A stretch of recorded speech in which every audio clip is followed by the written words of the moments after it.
so much for joining. I'm Taylor. I work for Glasgow City Heritage Trust, which is a small charity here in Glasgow that gives out grants for historic building repairs and historic building projects. We also want to engage people with Glasgow's built heritage and help explain how to properly care for our historic buildings. And obviously, our tenements here are a massive part of that, hence why we are doing this event today. And we're also delighted to be joined by Stephen Kelly from Under One Roof.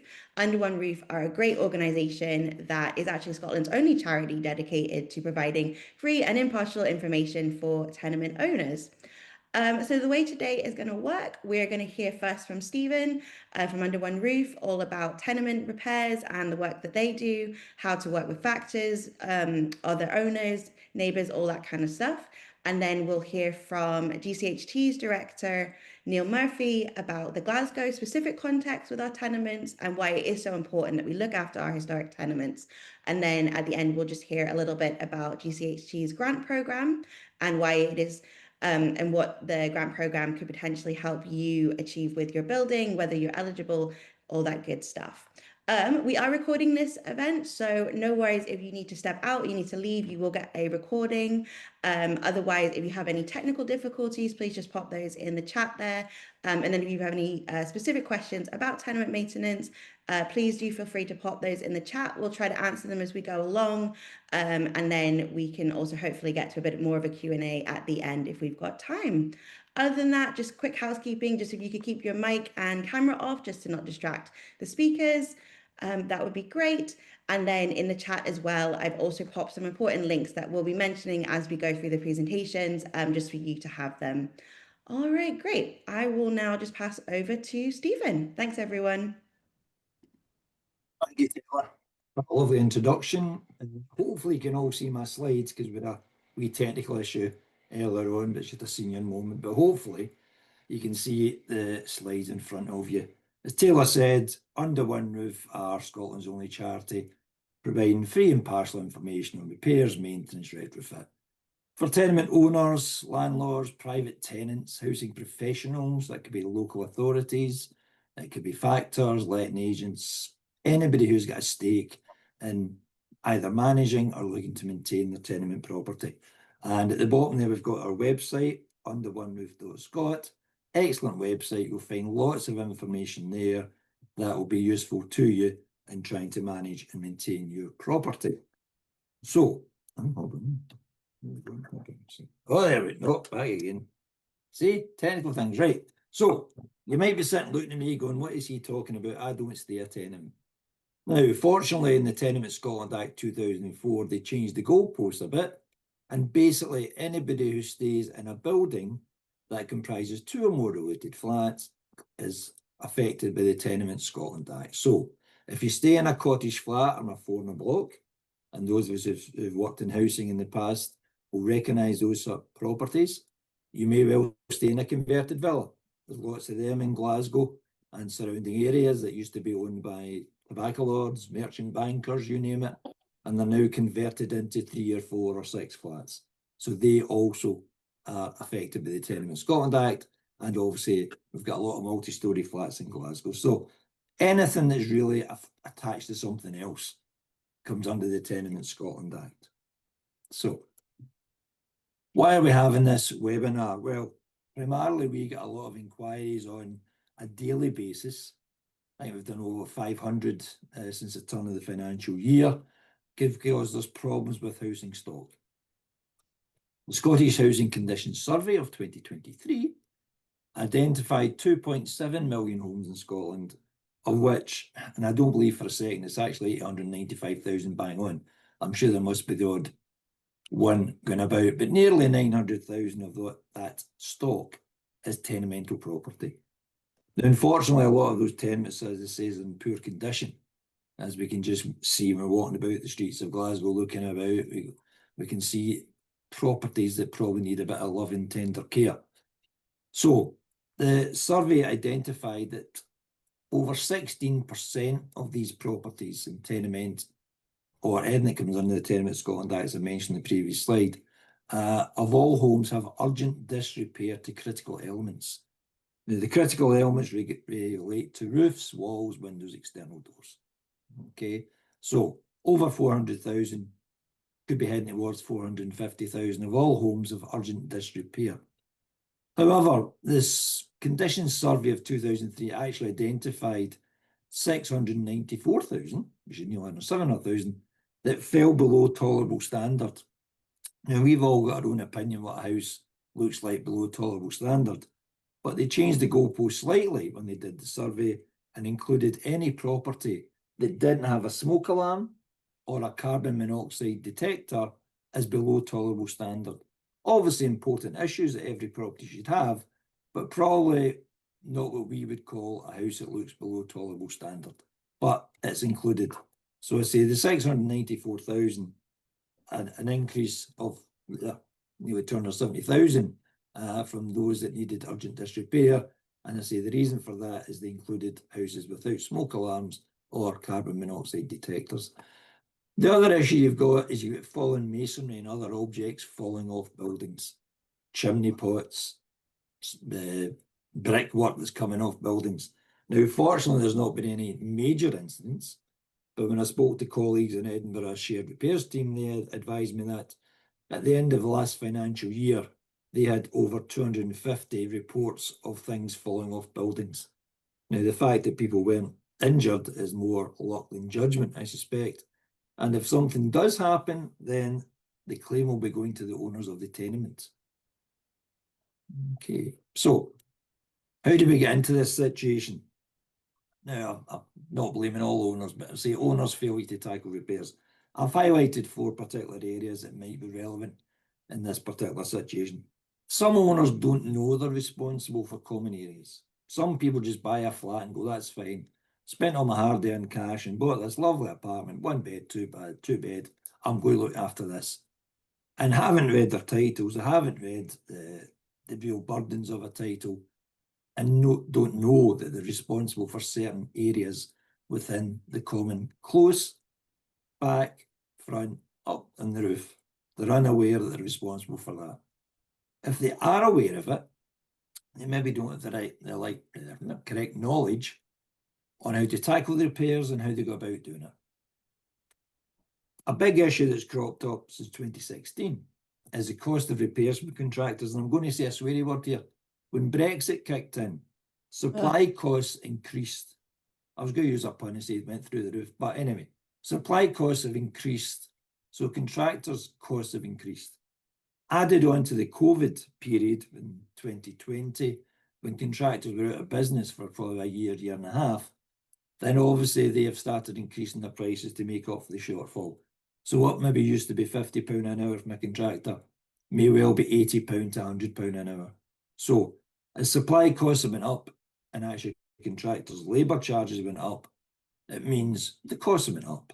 And as the costs go up, obviously there's limited financial resources from owners to pay for that particular work through the cost of living crisis, and their disposable incomes maybe reduced the minute it should be. So swings and roundabouts, the cost goes up and your money goes down, as an example of how maybe people aren't able to tackle repairs, even if they're willing to do so. Okay. We get inquiries, as I said, on a daily basis, and I hate inquiries about chimneys. I'm putting it out there. I hate inquiries about chimneys because there's no straightforward. The other inquiry I didn't really like in the past is insurance. However, due to the recent fire in the summer in Perth, where the building unfortunately was damaged beyond recognition, it discovered that once they did the chatting with the owners, that only half of them had insurance. So half the owners want to reinstate the building and half of them can't afford it.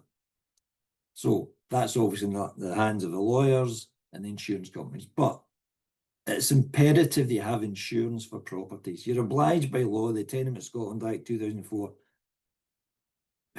asks you to have, they did have adequate insurance. I've changed it for this webinar to say sufficient insurance for your tenement to make sure that if something disastrous happens, you're able to pay the cost of any major and extensive work to that building. We recommend you should have a building reinstatement valuation carried out by a surveyor, and that this should be done every 3 to 5 years. Should be noted that the reinstatement value could be more than what you bought the property for. So you might have bought a property for £100,000, but but the reinstatement value might be £150,000. But it's useful that you get that done by a qualified surveyor. Obviously, if owners do not have insurance, as I said before, they'll need to pick up the cost of any damage from that common property from their own funds, even if it's nothing to do with them. Okay. Another thing that the Tenement Scotland Act put into the legislation was that you can actually trap the door of your neighbour if you so wished and find out they've got insurance and make it sufficient insurance. Whether you do that or not is up to you, but there is legislation that you can go and trap the door of 101 and go, by the way, do you have insurance? And how much is it worth? And if it's not enough, if you wished, you could take them to sheriff court and ensure they got the property valued for the right cover. Okay, so three types of insurance. You've your block and your common insurance, which covers every owner in a tenement or block. You should have your own individual building insurance, which should cover the common areas of the building, and you've also got your own contents insurance. What we're recommending is ownership of both buildings and contents insurance. As I say, we could have a whole section on insurance, but fortunately we don't have the time. So if you've decided that you're going to carry out repairs to the common areas, there's legislation you have to adhere to. The first thing is your titles. Not title deeds that get told off by a solicitor on our board, but titles that shall give your name, your address, any charges, any mortgage you've got on that particular property. But what we're really interested in and what we're looking to do when you're looking to carry out common repairs is what the deed of condition says. And this is the real burdens, which lets you know what part of the buildings are commonly owned, who's responsible for certain parts regarding that common property, whether it's an individual repair, whether it's a mutual repair, whether it's the whole tenement that has to pay for it, how to make decisions and split the costs. So as I say there, we've got a wonderful website, but you'll see this bright red writing in most pages that says when the titles are clear on areas, common areas, they must be followed. Okay, titles of the gospel. So whatever the titles say, and they're clear, they must be followed. However, titles have been going since the 1700s, and the chances are changes have happened to tenement buildings.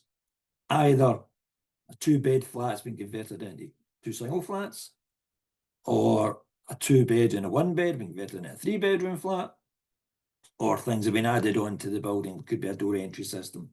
Other changes have happened. Somebody may well put a dormer window on top of the roof. So where the titles are silent or unworkable, and as I say, that could be in addition to the property, for instance, it was first built, or it could be the shared costs don't add up to 100%. It won't be the first time we've had an inquiry in where people have said, well, we've added a lot of the shares and it comes 115%. That's unworkable. So if the titles are unworkable, then you can default to the Tenement Management Scheme, which was introduced by the Tenement Scotland Act 2004. Very similar to the deed of conditions. It describes areas that everybody should maintain, tells you to come to an agreement, sharing your costs. But the big difference was the 2004 Act now mentions that the roof is a shared responsibility. So if you're staying on the ground floor flat and the titles don't say that the top floor flats have responsibility for maintaining the roof, then everybody's got to pay a share. And that's normally equal. So if you stay in the property of 8 properties, you use tenant management scheme, you will split the cost 8 ways. Okay.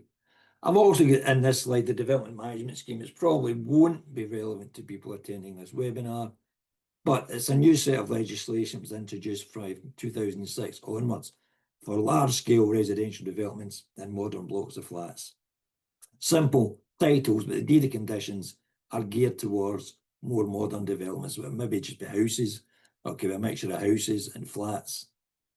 But they are more easier to manage for factors and for the owners in terms of making it easier to understand who's responsible for what and how much they pay for it. Okay. So the last bit in legislation, I say we could do a whole section of legislation. If you're suffering from insomnia, give me a shout and I'll give you a phone call and we'll go through all 10 to 15 pages of legislation. But the relevant legislation for management a tenement building is you use the rules in the titles and the deconditions.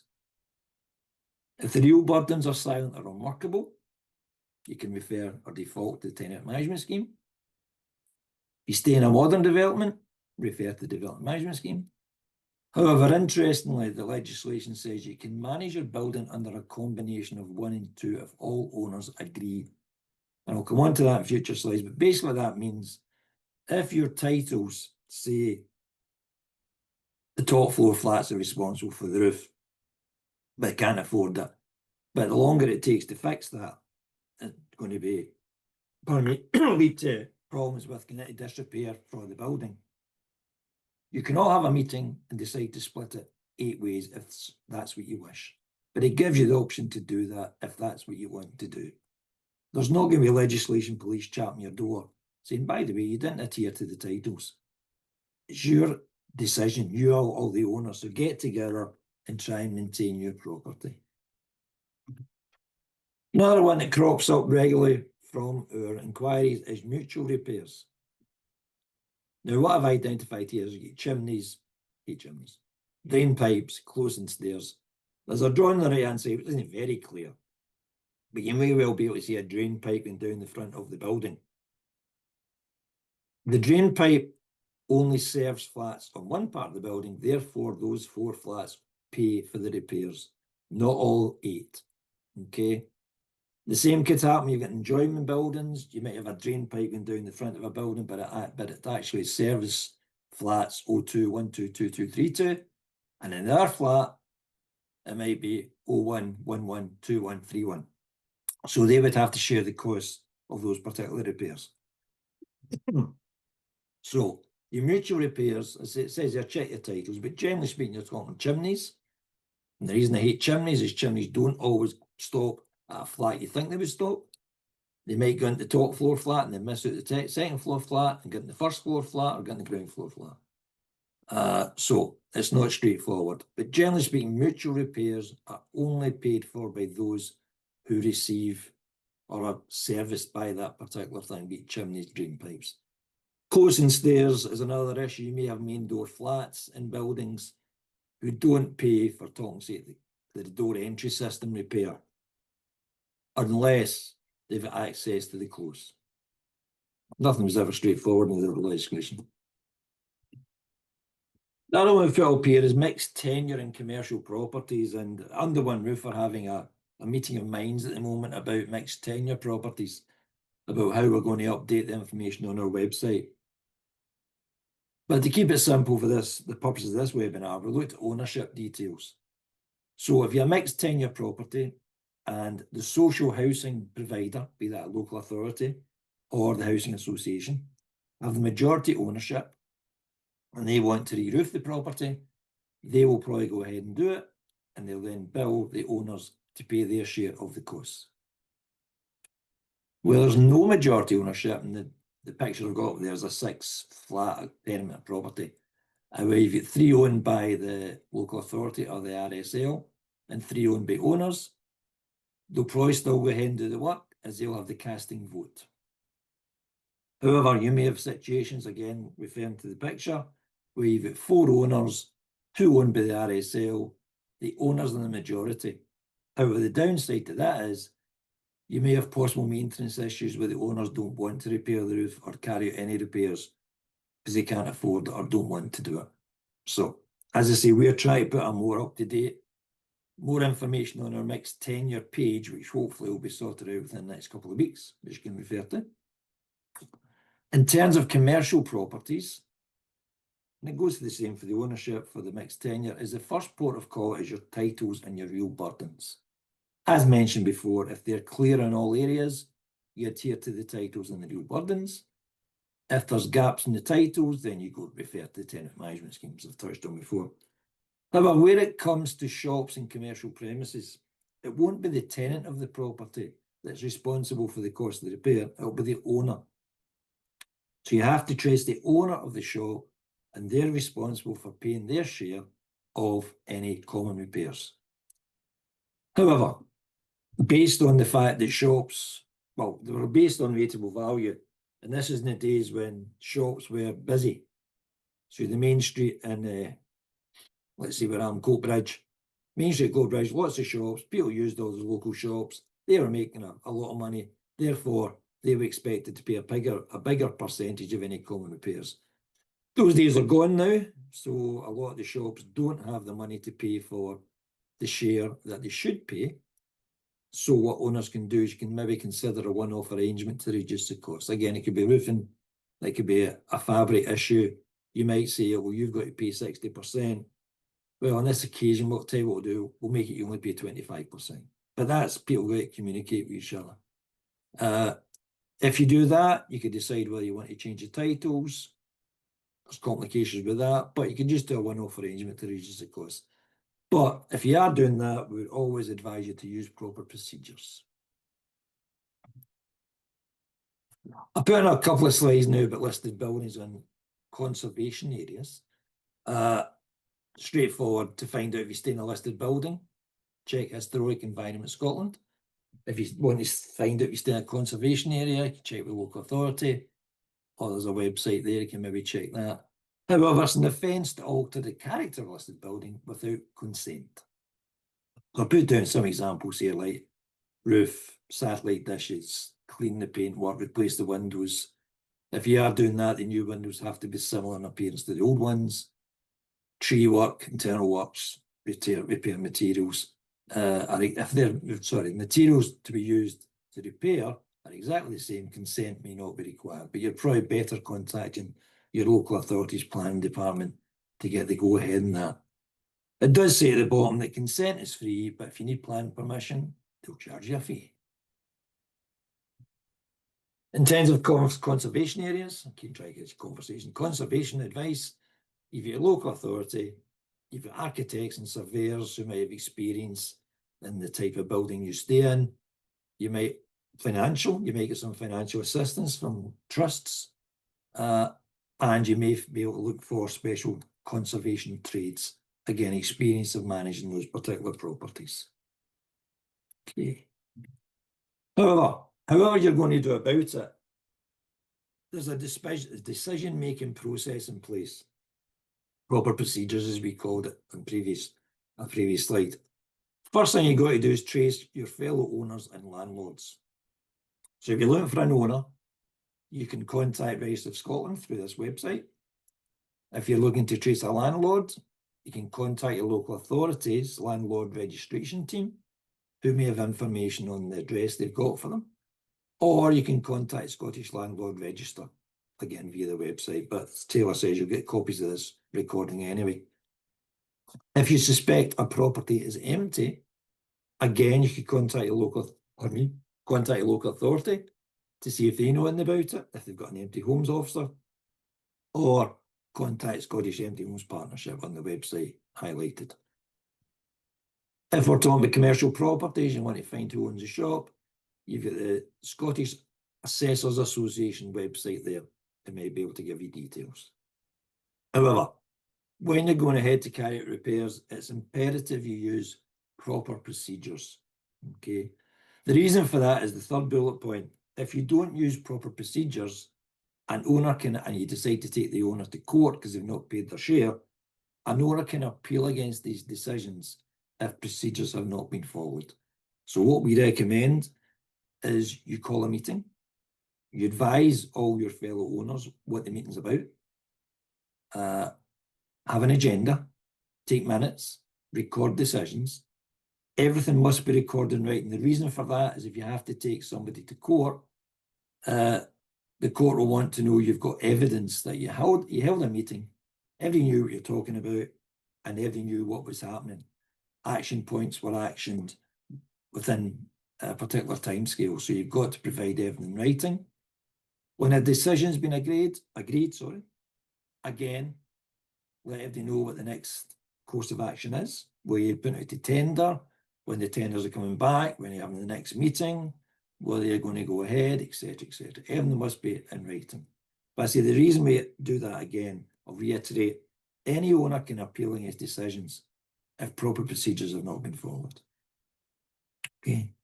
When it comes to voting rules, in a flat of 8, for talking's sake, it's 1 vote per flat, irrespective of how many people stay in those flats. It's 1 vote per flat. So you might have a house in multiple occupation. Doesn't matter. 1 vote per flat.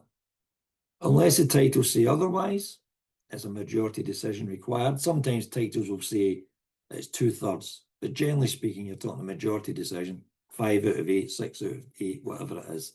And if that decision is made and 5 people want to re-roof the property and the other 3 don't vote for that, it's binding on all owners. Okay. So if you do hold a meeting and only 6 people turn up for it, and the other 2 people can't be bothered or don't put their apologies in, and the 6 people around the table go, we're going to re-roof this property, that is then binding on the owners that never turned up. Okay. Unfortunately, a tied decision, 4 out of 8, is not a majority decision, and you can't proceed with works unless, fine, Marico. The Tenement Scotland Act introduced the duty to maintain and the emergency repair legislation. So, if you want to re-roof the property, and 4 people say, well, I'm not voting for that, it doesn't affect me, then fine, you can force through that work, enforcing repairs yourself, via the duty to maintain legislation, as long as you can justify that it's required, okay, that it provides support and shelter to the property. You can enforce it, carry out the work. It doesn't require majority agreement, although you obviously recommend you get it wherever possible. But the downside to it, there's no obligation on other owners to pay up front, although they can be responsible once the works are complete. So, good piece of legislation. If you get water ingress into your property, you can go ahead and do it yourself. If you can't get your fellow owners to agree with it at that particular stage. Downside to it, and be honest here, is you probably have to fund it yourself and then get other people to pay their share, which could be time consuming. But the legislation's there. Similar to emergency repairs, these are repairs that cannot wait to have a meeting. Probably 9 times out of 10, you're talking water ingress into your property. It could also cover areas like health and safety. So if there's dirty water going into a flat from a drain pipe that's blocked, you could just go ahead and get that done. I say, fine piece of legislation. Downside to is most people have to pay for it up front and then pursue their fellow neighbours for their share. Okay. Another one that crops up when we're dealing with inquiries is how to deal with contractors. If you know a contractor, you trust the contractor, and your neighbours are happy to go down that particular route, go for it. Word of mouth's great. If you don't know him that does the particular job you're looking for, we always recommend that owners maybe contact the local authority to see if they got a trusted trader scheme. Could also contact Scottish Trading Standards. There's a website out there, Buy with Confidence and Trustmark, and there's other ones out there called checkatrade.com. You've got trading trusted trader schemes. All these different, you've got Which Trusted Trader. So lots of websites out there you can actually see who is doing the work, and there's comments on those. Well, you believe comments on TripAdvisor or that's particular to you, but there will be websites with information on it. And I think what happens is you maybe put in the work you're looking to get done, and 2 or 3 contractors would contact you to look at the work, come out and give you a price for it. Okay. In addition to that, we would always recommend you check out the contractors. The big one that jumps out is, do they have public liability insurance and health and safety policy? Do they have experience in what you want done? Or are they a jack of all trades, master of none? And probably important if you're looking at major works, is a guarantee or a warranty insurance provided. Okay. The big thing that crops up, I say in our inquiries, is tenders and works that went wrong. So make sure whatever you're asking to get done is in the specification. We had an inquiry a few weeks ago where somebody was saying the contractor hadn't painted the close. And we find out, did you actually ask him to paint the close? No, we just thought he would do it when he was finished. Contractors don't do that. Contractors want to know what they have to do and then put a particular price against what you're asking them to do. So wherever possible, try and cover all the bases if you're putting job out to tender. In an ideal world, we'd always actually ask for 2 tender prices. For an ideal world, you want 3 tender prices. We know that's not easy nowadays because some contractors don't want to tender for business if they're not guaranteed the contract. Final selection. We always recommend this shouldn't just be in price alone. be suspicious of very low quotes. In another life, I'm a member of a housing association board, and we tender for ground maintenance. And our price came in £2,000 cheaper than the second price. But when we queried it with the contractor, put the price in, it turned out he'd missed 4 streets out. He didn't know we did. The terrace and the circus and all that sort of stuff. So make sure you're suspicious of very low quotes. Not so much they might have missed out a street. They might not be using the quality materials you're looking to get used on your particular job. Okay. The other one that does crop up is project management issues, start date, progress reports. Who's going to manage the health and safety aspects of the contract? Always consider contingency costs. They won't know what they're going to do to start work on. So they might be stripping back a roof and they might find the joists. I've seen better days and they have to repair that.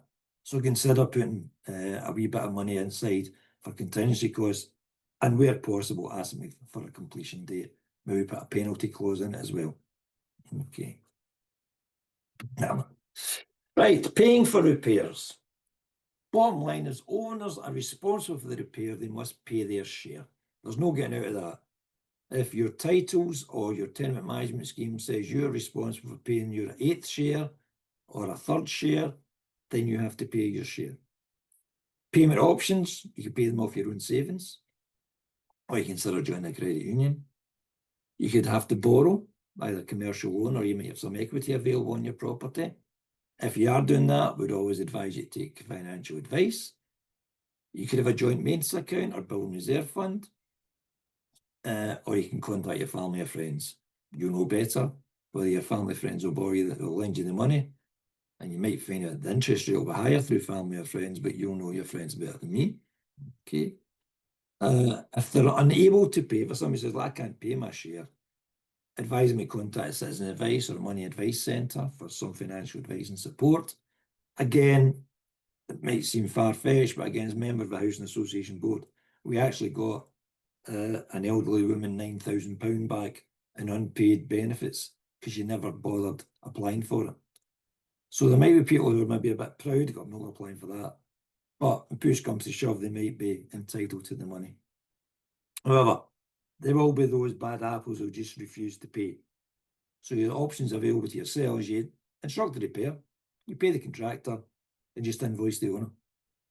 And if you continue to sit in their hands, you can consider sending them a letter of intent to sue, which is probably your red letter you get in from your factor and your electricity company. So you haven't paid your bill yet. If you don't pay it, we're going to take it to court. You could raise a payment action in the Sheriff Court to recover payment. It's called a simple procedure if it's less than £5,000, but less than carousel. It's not a simple procedure.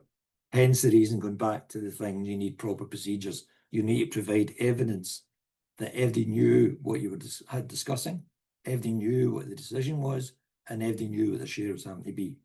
Okay. Alternatively, depending on the cost that's required from the bad apple, you could decide to split the bill between the owners willing to pay. Okay. Not saying it's ideal, but the bad apple could have over £1,000. You might decide to split their £1,000 by 7, which comes to about £150 odd, which might be cheaper than taking them to court. We're not recommending that. We just know historically people have done that. Might stick in their craw, but people maybe do it. Okay. I'll put a slide in here about property factors, and I was talking to Taylor before this webinar. We could actually do a whole session on dealing with property factors. And we might do that in the new year. But generally speaking, factors are governed now by the Property Factors Act. So anybody who's claiming to be a factor has to be registered. Okay. They have to adhere to a code of conduct, which was introduced in 2011 and updated in 2021. If you're not happy with your factor and they're not doing what you're asked to do, and they're maybe not adhering to the code of conduct, you can raise a claim against them with the Housing and Property Chamber, as long as you've exhausted their complaints policy first. And probably something they'll put in their written statement of service, probably in the small print you get at the bottom, is you can actually change your property factor. There are things attached to that, whether there's titles and manager burdens, owners' agreements and a notice period. But as I say, it's just one slide. But I say, speak to Taylor. I'll speak to Taylor later and we'll try and do a session on it in the new year that might be useful for those who have got factors. factors like everything. There's good factors and bad factors, but there's also maybe a misconception for owners what factors are responsible for. Okay. My Martin Luther King slide. I've had a dream that owners will look after their building to ensure it stays in good condition. So we'd always recommend you carry out regular inspections of common areas. That could be coming out the car, coming off the bus, coming off the train, walking by your building, have a look at it. There may be something faulty and comes out and goes, that gutter's hanging off, or that drain pipe's a bit loose. If it does, try and get it repaired, because if you don't repair it, the cost will increase. We would recommend you get your gutters cleaned and roof checked annually, not only for the fact that it keeps your building in good condition. If you've got a problem with a roof and you go to the insurance company and say, I want my roof sorted out because it blew off in the wind, they may well play hardball and say, when was the last time the roof was checked? About 5 years ago. They might come out with the attitude, oh, it's wear and tear, and we're not paying. Okay. You could consider establishing an owners association. There is legislation, well, it's not going through Scottish Parliament at the moment, it's with the Scottish Law Commission to see whether it's a feasible option to make mandatory owners associations similar to they have abroad, where every tenement block would have an owners association. But you could decide to do that yourself. Just now, it gives you a focal point to manage the building. Where possible, we consider you prepare a planned maintenance schedule. Now, you don't have to do as much as the housing association where you get a 30-year maintenance plan, but you could look at maybe getting soffits painted, roof checked, gutters cleaned, grass cut, slabs maintained, whatever.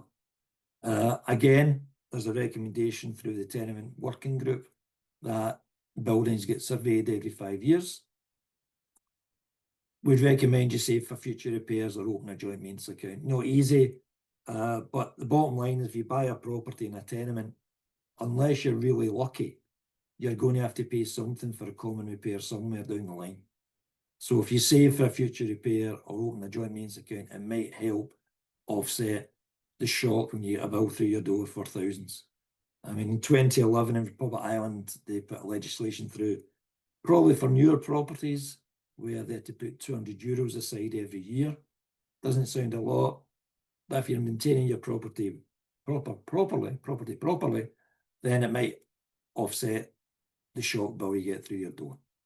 If your building is factored, we'd actually liaise closely with your factor. Maybe ask them to do more site visits, regular meetings with you. Because the bottom line is, factors work as agents on behalf of the owners. It's the owner's responsibility to maintain the building, and the factor's there to manage that process for you. The factor doesn't have any more power over the owners. As the owners get the bottom line, it's their responsibility. Okay, and the factor must adhere to what it says in the titles. So, as I say, the regular inspection of the common areas followed by prompt remedial action will help reduce the cost of any major repairs. Okay. Finally, how can Under One Roof help?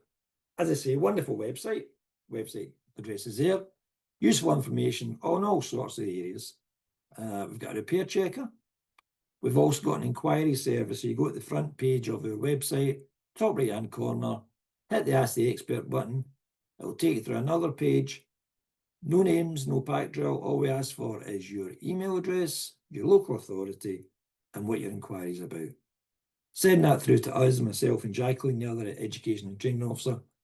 We'll get back to you in 2 or 3 days with a detailed reply. But we'd always also recommend you maybe subscribe for the monthly e-newsletter, which comes out monthly, believe it or not, and it will cover what is flavour of the month. It could be legislation, it could be EPCs, up-to-date updates, could be issues on retrofit, could tell you what events we're doing. But please subscribe, it's free. Subscribe for it and you'll get an email sent out once a month. As I say, if you don't use Ask the Expert, you can still use the email address at the bottom, info@underoneroof.scot. Thank you for listening. I hope you're still with me. Thank you. Thank you so much, Stephen. Great. And I see that we've got, there's a couple of questions in the chat, Stephen, if you have a chance to have a look over those. Yeah. Otherwise, we will try to get to things at the end of the presentation. But we're going to move swiftly on to Neil Murphy, who is the director of Glasgow City Heritage Trust, and he is going to talk a little bit more about the Glasgow specific context. And so you've heard all this information from Stephen, and Neil is going to talk about why it is so important that we look after our historic tenements, but then also a little bit about Glasgow City Heritage Trust's grant programme and how, if you're eligible, how that might be able to help you. All right, take it away, Neil. Thank you, Taylor. I'll just set up this to play. There we go. Can everybody see that okay? Okay, right. So taking care of your tenement. So this is essentially where we kind of try to come together with Under One Roof is we look at, we're a grant funder for repairs to tenements. So what we're trying to do is tell you about our grant processes and what we are looking for as part of our grant processes, and also why it is that we want to care for Glasgow's tenements as well. So taking you through that, we are obviously, as I've mentioned, a grant funder. We've been in existence since 2007.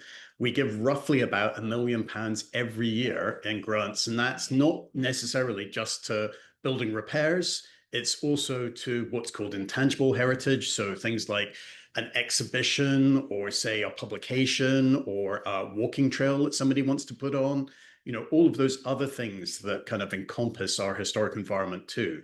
So it's not just building repair grants that we do, there are other things as well. So, and since 2007, some of these figures are slightly out of date. We've invested over it's about nearly 15 million now, repairing roughly about 580 odd historic buildings around Glasgow. We give out £30,000 every year for traditional skills training. We have projects that help people look after Glasgow's heritage. So there's a whole host of things that we've been involved in too. So taking care of your tenement and why your tenement's at risk, the reason that we are interested in this is because it's a huge problem for Glasgow. So Glasgow currently has about 77,200 residential dwellings in what are called a pre-1919 building. So in a pre-1919 building is essentially a traditionally built building. So that would be a stone tenement with timber floors and joists and with a slate roof and lead work protecting the weathering on the building as well. That would be what we would traditionally consider a tenement. So, but tenements can also encompass, because it's anywhere where you have like residential property, which is subdivided horizontally within a building. So it can also include townhouses and villas around the city as well. So, and in 2016, the Scottish Housing Condition Survey estimated that 67% of the pre-1919 stock was in critical disrepair, with 5% requiring extensive repair. The Built Environment Forum Scotland in 2019 estimated that 60% of these flat needs urgent repairs. And when you actually sit down and look at how much a comprehensive repair scheme costs to each of our tenements, you're talking roughly 3 billion to address a problem like that. So this is what I mean by it being a huge problem. And again, these are just the costs to bring a tenement back into a wind and watertight condition. So they don't cover the costs of having to retrofit the tenement to bring it up to kind of contemporary energy efficiency standards and to begin to address fuel poverty issues, which are also a massive issue in Glasgow too. So why do we try and do this? And this is all to do with the Glasgow clearances. We may think of Glasgow as this kind of tenement city par excellence, but in actual fact, those 77,000 surviving tenements, that's just what's left. We demolished over 103,000 tenements around the city as part of, there were 29 comprehensive development areas created around Glasgow. And Glasgow is demolishing far more than all of the rest of the Scottish cities put together. So, and this is what we call the Glasgow clearances. And the consequence of that is that it ends up giving people who lived in these areas and saw their entire neighborhoods swept away, they lose their kind of sense of place and their sense of home. And I'm really interested in the work of this American professor, Dr. Mindy Thompson-Fullilove, and what she talks about root shock, where you lose this kind of sense of where it was you came from, because there is nothing left. So, and that could explain why Glaswegians are particularly interested in nostalgia and seeing old photographs of what their city used to look like. So therefore, the challenge for us as a generation going forward is to figure out how we can kind of piece the city back together again. If the city's kind of like Humpty Dumpty, how do you do that? How do you go about piecing Glasgow back together again once more? Okay, so how we try and do that is what we want to do is really focus in on how we change the culture of maintenance in the city. And part of how we do that is via our grant funding program. But we also want to celebrate the history of Glasgow's heritage as well, tenement heritage as well. So I thought it might be helpful just kind of taking you through a brief kind of history of how we got to where we are in terms of Glasgow's tenement heritage. So first off, and this dates from the kind of the 1660s and the 1670s, there were two huge fires that really badly impacted on Glasgow, and they destroyed roughly a third of the kind of the ancient heart of Glasgow. And a consequence of that was that the city fathers laid down a new building code for the city, and they insisted that everything had to be built out of stone, that you couldn't have flammable material on the kind of the face of your building. And so that's why you get these, and this is a Thomas Annan photograph of the two surviving tenements on the high street, which date from that period. So you can see things like how they had an arcade underneath, which is quite sensible in Glasgow's climate. So it's an arcade for people walking through underneath. And it was also a space for the shop owners who occupied the ground floor to show their wares, so to entice you into their shops.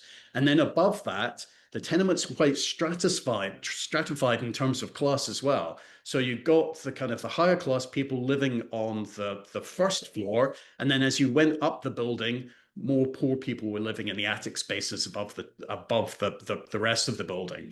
And that's because those were cheaper spaces, because you didn't have to walk so far up a stair. Obviously, the higher up you go in the building, the more effort it is to get up the stair. And so those were seen as cheaper spaces, which is interesting. We'll come back onto that slightly later in the talk. So, and then moving on to the Georgian era, this is one of the last surviving Georgian tenements within the city centre. And this is actually by Robert and James Adam. By this point in his career, Robert Adam was struggling because he had several failed schemes in London. So he was touting for business around Scotland. And this is one of the tenements that he created within Glasgow's first new town. And again, you can see the arcades around the base of it, which give you an idea of what that Georgian new town must have been like.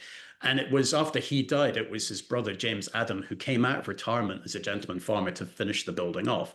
The mansard roof is a later 19th century addition, but that gives you a feel for what Glasgow was like at the time. And the next innovation happens on Hill Street in Garnet Hill, and this is Breadalbane Terrace by Charles Wilson, who is one of the great mid-Victorian architects. And the innovation actually happens on the back of this building, and it's the first introduction of a bay window in Glasgow's tenements, which is something that Glaswegians end up taking to their heart. But unfortunately, you cannot photograph it without getting into the gardens at the backs of the tenements, which is very difficult to do. You can see in aerial photographs of Garnet Hill, but otherwise it's very difficult to do. Nevertheless, it's an A-listed tenement and very beautiful. So next up, Alexander Kirkland. So he is a key, he's instrumental as a key link between Glasgow and Chicago. He is an architect, a mid-Victorian architect in Glasgow, who ends up leaving the city and becomes a traveling salesman and ultimately winds up in Chicago in the United States, where he gets the role of public commissioner of buildings. And so he ends up designing Chicago's town hall of that period. So he's the key link between the two, but he produced some really beautiful tenements in Glasgow, including the fantastic St. Vincent Crescent, of which this is the entrance bay. So it gives you an idea of the grandeur of Glasgow's tenements and the heights that they could reach. So, but where the bay window first appears on the building is on Kent Road and Granville Street in Anderston. So these are the first times that you see the kind of the bay window appearing on the actual public face of a building. So, and this, again, what I mentioned, Glaswegians take this to their heart, because not only does it kind of break up these really long, ruthless, long horizontal facades, it also allows people to step into the bay window and look up and down the street and be able to appreciate the street. So that was why Glaswegians really loved a bay window. So, and then by the time you get towards the end of the Victorian era, you get kind of these absolutely fantastic tenements because of the wealth of Glasgow being created around the city. So this is the key terrace at Queen's Park that actually includes a Statue of Liberty. So this is by William White, who was a little bit mad. And he included even the caricatures of both himself and the Baileys. So this was part of Cross Hill, which was a separate borough at this point, including the Baileys that originally objected to the construction of this building. So he got his own back with these wee caricatures on the building as well. So it's quite a quirky and really interesting tenement. It just gives you an idea of the scale and grandeur of Glasgow's tenements. And then the absolute apotheosis of tenements in Glasgow is Sir John James Burnet's Charing Cross Mansions. So very pretentious tenement. And what he actually does there is he takes the Paris Hotel de Ville, and he puts it on a curve in this great sweep that takes you from St. George's Road into Sauchiehall Street. So, but beautiful flats inside, very Parisian flavored flats inside. So it's a really sophisticated tenement, that one, and really the absolute height of what we're able to achieve in Glasgow. But there are also other key things to have a look at as well. And this is 10 Lewis Street is actually also incredibly important. So this is a very modest working class tenement right next door to what is now BAE Systems in Govan. And so what's important about this is where Annie's loo was. So this is Annie Gibbon, who had realized that as part of the kind of the great Glasgow clearances, that she wasn't going to get her inside loo and her bathroom that she really wanted for at least 15 years. And so she ended up working with a young group of student architects from Strathclyde University who called themselves Assist Architects on trying to figure out whether she could get a loo into her tenement flat. And she could. She was able to carve it out of a bed space at the back of the kitchen. And working with the neighbours, they were able to get a stack of internal bathrooms set up. So they've proved that it was possible to retrofit Glasgow's tenements in order to achieve this. So, which was a major step forward in Glasgow, because it meant that rather than demolishing all of the city's tenements, they could actually be retrofitted. And that ended up being opened up by Pat Lally, who went on to become Glasgow's Lord Provost. And there were actually queues, thousands of people queued up to see Annie's loo. So it was really famous and a key moment in the saving of Glasgow's tenements. So, and then we now move on to more modern tenements. There was a tenement renaissance in the city, a kind of rediscovery after the demolition of all these tenements of the kind of the benefits of tenement living. And housing associations in particular were able to, rework and retrofit and repair a lot of tenements around the city. During the 1980s, there were 95% grants available for the repair of your tenement. And ultimately, housing associations are now commissioning some of the best new tenements in Europe. So this is a really good example in the Gorbals on Crown Street, which was commissioned by New Gorbals Housing Association from Elder and Cannon Architects. So a really good example of a tenement. So now, brief introduction to how our grant process works and what it is that we are trying to do. So this basically sets out what our mission is as a charity. We're trying to serve everybody who kind of, lives, visits, and works in Glasgow to really celebrate our outstanding historic built environment. So we have historic environment grants, and these are available to all property owners, commercial businesses, and community groups in Glasgow who want to look after or celebrate our historic environment. So, but we have six grant priorities that you have to kind of look through as part of this and ensure that, you must meet at least one of these priorities. And usually with the tenement, it's quite straightforward to pick up a number of these priorities. So I'll just take you quickly through these priorities and what it is that we are aiming for. So grants priority 1, will your project strengthen the resilience of Glasgow's historic environment so it is protected and more sustainable? And these are the kind of the key bullet points that we are looking for. So we can only fund exterior conservation repairs because we're a charity. The work that we do has to be publicly visible. So we can only fund exterior conservation repairs to the tenement. But quite often what we do is we end up working in partnership with Glasgow City Council's private sector housing team, who also run a tenement repair grant as well. And they can fund comprehensive repairs to entire tenements. And so we work together with them because they are not a charity, they are able to fund things that we can't do. So internal elements of a building too. So it makes quite good sense to try and tie the two together. They can also have a higher level of grant intervention than we can. Typically, our grant intervention rate is about 40% of grant eligible costs. So grant eligible costs can be things like lead work, stone work, the slate work on the roof, those kind of things. So they can fund more than we can. So it makes sense to kind of join the two together. So I also want to make clear multiple ownership too, because this is an issue that keeps coming up. Multiple ownership means a minimum of 4 owners within a building. This is what we've agreed with our funders, who are Historic Environment Scotland and Glasgow City Council. So it means a minimum of 4 owners within the building, and they have to be economically and legally separate from each other, because what we are trying to do is to encourage disparate owners to work together to improve the condition of their tenement. So, and that's all due to how the tenement again evolved over what happened to the tenements over the course of the 20th century.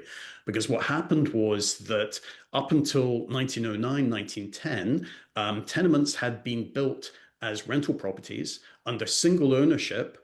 And what happened in 1910 was you got Lloyd George's People's Budget, which put an incremental tax on property speculation, and that killed tenement construction in Glasgow dead. It wasn't the First World War, it was what happened in the People's Budget, all done with the best of intentions. Then during the First World War, you have Mary Barber's rent strikes, again, done quite rightly, and on the back of that, the government puts in a rent cap, but the unintended consequence of that is that destroys the factoring profession in Glasgow.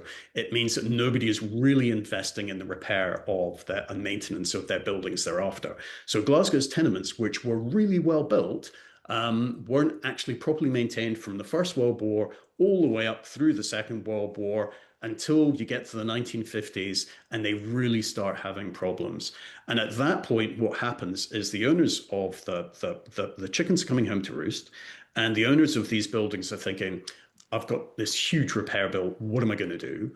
And they decide that instead of actually tackling those repairs, what they'll do is they'll hand on the responsibility to their tenants within the building, and they sell off the flats within the building, and that fractures tenement ownership around Glasgow. And that's been a major problem for Glasgow ever since, because you need to get everybody to work together.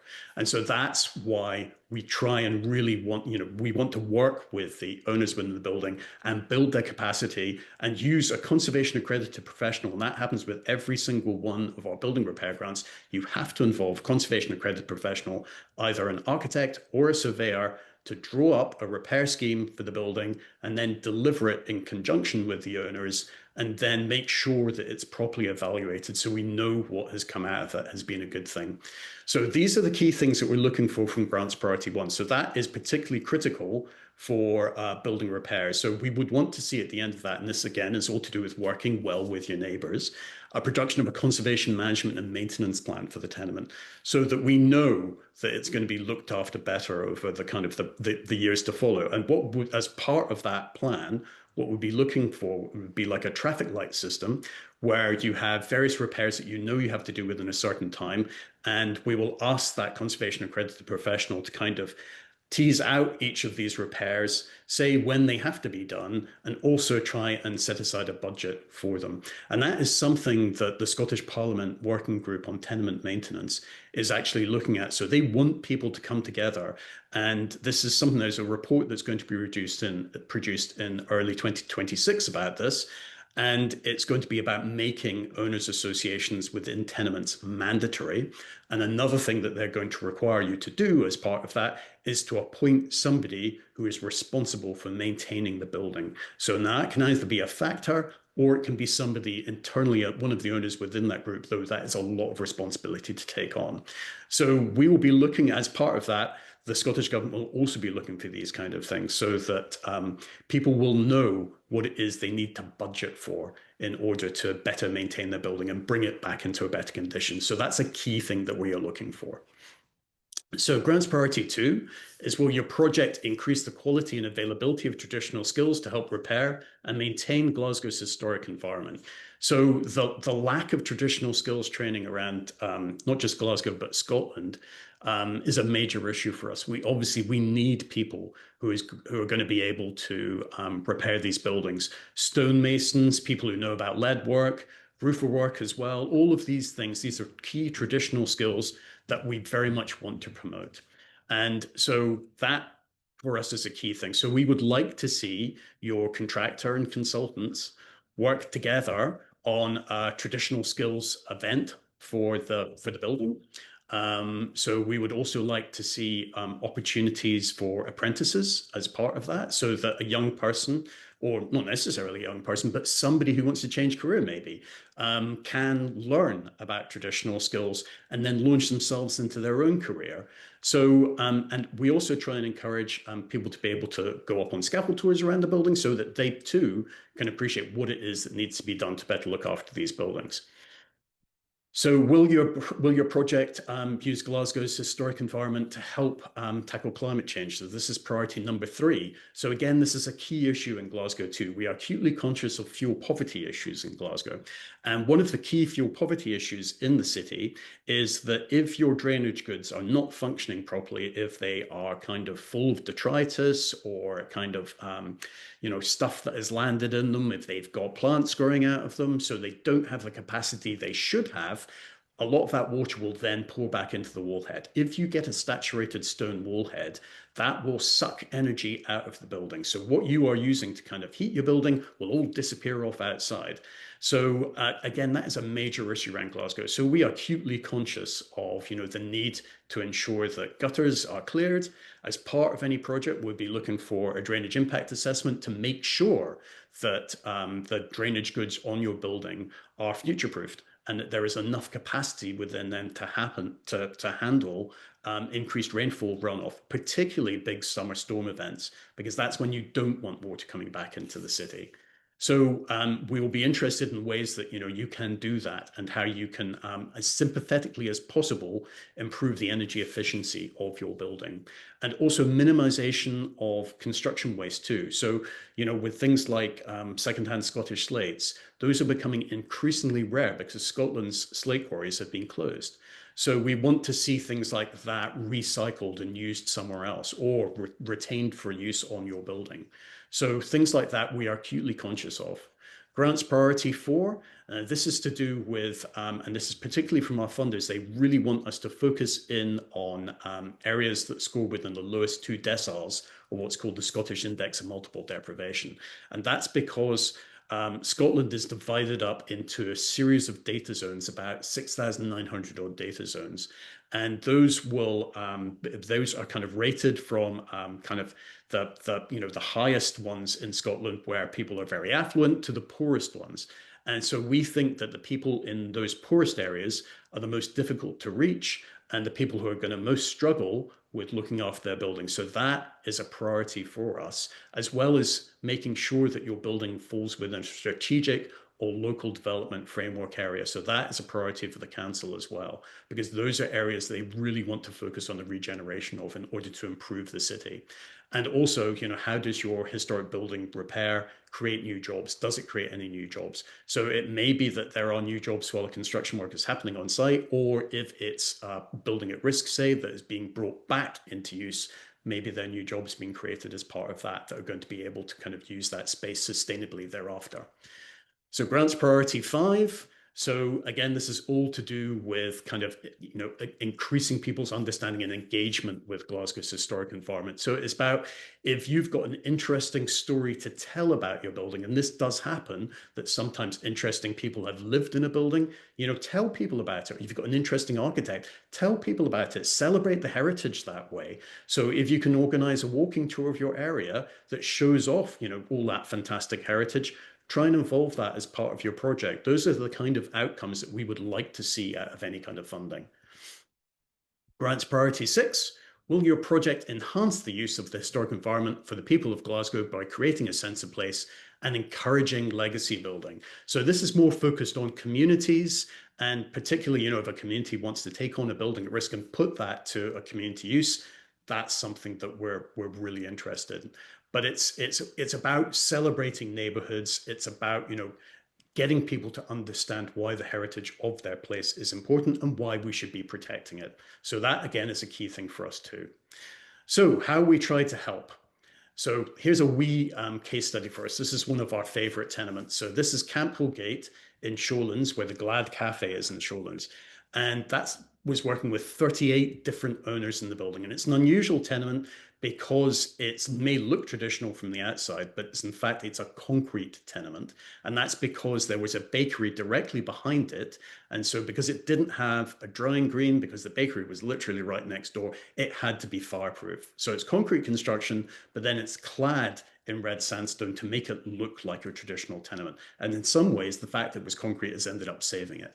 And what happened with this particular building, which is by John Nesbitt, who is a really good Glasgow style architect, and it was developed by Sir John Old MacTaggart, who ends up being MacTaggart and Mickle. So an interesting group of people involved in it. The drying green had to go on the roof of the building, so it has a flat roof to the building. And what had happened was that the railings on the front of the building, the Art Nouveau railings, were getting into increasingly bad increasingly bad condition, and the owners wanted to make sure they were properly repaired. The factors sent up a squad of men to tackle it. They took a still saw to the railings, which all started falling into the street, which is obviously not a good thing when you're on Pollokshaws Road and it's a major town centre. So they ended up having to strap those railings into place with scaffold poles. And it was the cost of the insurance every year for the scaffolding poles that eventually made them think, actually, maybe we should properly repair our tenement. So we ended up working with Glasgow City Council on that one. And they were a really interesting bunch of owners to work with as well. We managed to get everybody on board. And it can be really difficult because it's like herding cats, because you don't know where people are in their various life stages. So, you got young people who just had babies who'd moved into that building. You've got older people as well. You don't know where anyone is. And so you have to meet everybody and try and do your best to try and take the whole repair scheme forward. And so this did take a number of years to get off the ground, but we got there in the end. And that gives you an idea of just kind of how overhauled the building was. What had happened was that in the 1980s, it benefited from a 95% grant. But what we know about a lot of those repairs from the 1980s was because there was so much money made available in a relatively short period of time, an awful lot of the repairs that were done to Glasgow's tenements at that point were not particularly well done.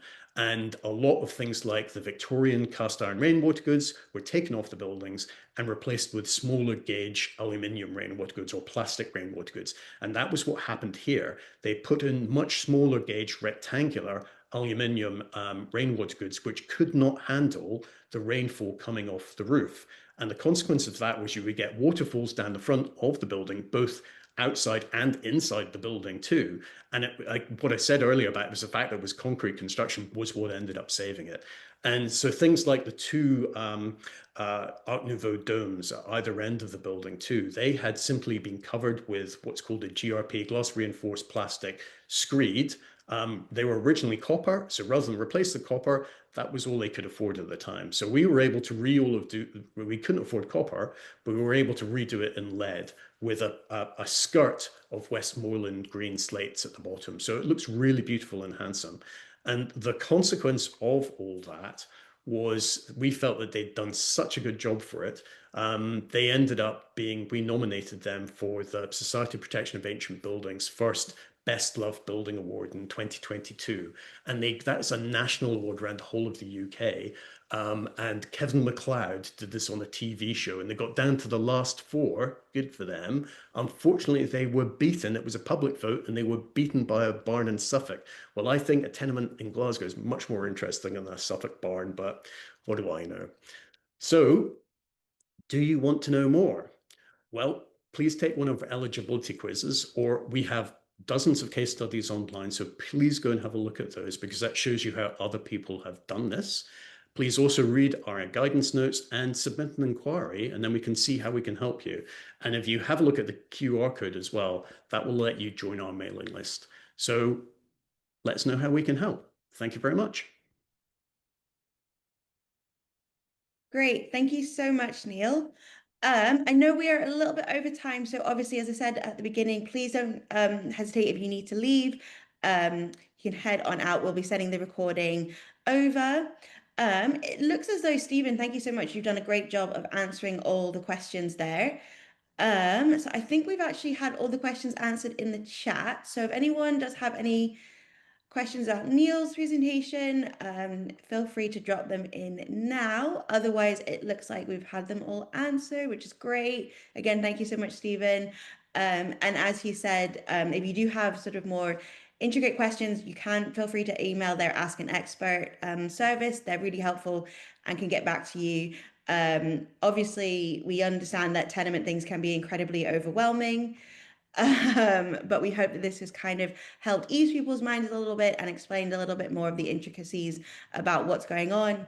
At the end of the day, the main thing is making sure that you work well with your neighbors, instruct your factors well, get good contractors, and just make sure that your building is being looked after, which I know can be difficult, but it is possible.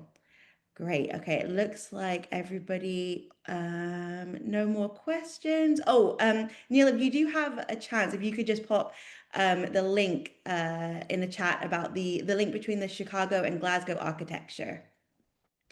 If you've got any links on that you could pop in the chat maybe. Other than that, it looks like everybody is pretty happy. As I said, of course, this is a really whistle-stop tour over tenement maintenance, and feel free to drop Stephen and his team a line, or you can get in touch with us as well about grants as well. Perfect. Great. Thank you, Neil. Okay, great. All right, well, we will wrap up then. As I said, please don't worry. I know there was a lot of information that was done there. We will be sending out the link, the recording for that. And so you'll be able to peruse that at leisure, but also all of that information that you've been presented with is both on the Under One Roof website and GCHT's as well. So you can look at that at your own time. Perfect. All right. Thank you so much, everyone, for joining us. We hope this was useful. As Stephen said, we will hopefully be doing other events specifically around things like factors and insurance. We get quite a lot of questions about those, so we will definitely be doing more focused events in the future. So just keep an eye out for that. Thank you, everyone. Thanks so much for joining us, and have a lovely rest of your day.